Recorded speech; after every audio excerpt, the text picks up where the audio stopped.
அதிமுகவை விட்டு திமுகவில் சேர்ந்த முன்னாள் அமைச்சர் அன்வர் ராஜா ஒரு ஆங்கில நாளிதழுக்கு பேட்டி கொடுத்தார். அப்போது அதிமுகவிலும் பாஜகவிலும் நடக்கும் கூட்டணி அரசியலை குறித்தும் அதில் எடப்பாடி பழனிசாமி எவ்வாறு பாதிக்கப்பட்டு வருகிறார் என்பது குறித்தும் அவர் விவரமாக பேசியுள்ளது பரபரப்பை ஏற்படுத்தியுள்ளது.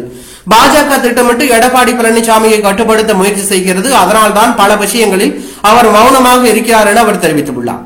அதிமுகவின் அடிப்படை கொள்கைகளிலிருந்து விலகுகிறார்கள் என்றும் தற்போது அந்த கட்சியை 8 பேர் தான் நடத்தி வருகிறார்கள் என்றும் அவர் குற்றம் சாட்டினார். மேலும் அதிமுக பாஜக கூட்டணி குறித்து கட்சியின் மூத்த தலைவர்கள் பலர் மனக்கொதிப்போடு இருப்பதாகவும் பாஜகவுடன் கூட்டணி தொடர்வதால் முஸ்லிம் மற்றும் கிறிஸ்தவ வாக்குகள் போய்விடும் என்று அவர்கள் கவலைப்படுவதாகவும் அன்வர் ராஜா தெரிவித்துள்ளார். அது மட்டுமல்லாமல் எடப்பாடி பழனிசாமி பாஜகவுடன் கூட்டணி இல்லை என்று ஆரம்பத்தில் கூறியிருந்தார் என்றாலும் பின்னர் விஜய் கட்சியுடன் பேச்சுவார்த்தை நடத்த தொடங்கினார். அதிமுக தரப்பில் விஜய் கட்சிக்கு 60 தொகுதிகள் வரை வழங்க தயார் என்ற தகவலும் விஜய் கட்சி முதலமைச்சர் பதவி வேண்டும் என கேட்டதால் தான் அந்த பேச்சுவார்த்தை நிறைவு பெறவில்லை என்றும் ஆனாலும் பேச்சுவார்த்தை தொடர்ந்து கொண்டே இருந்தது என்றும் அவர் கூறினார்.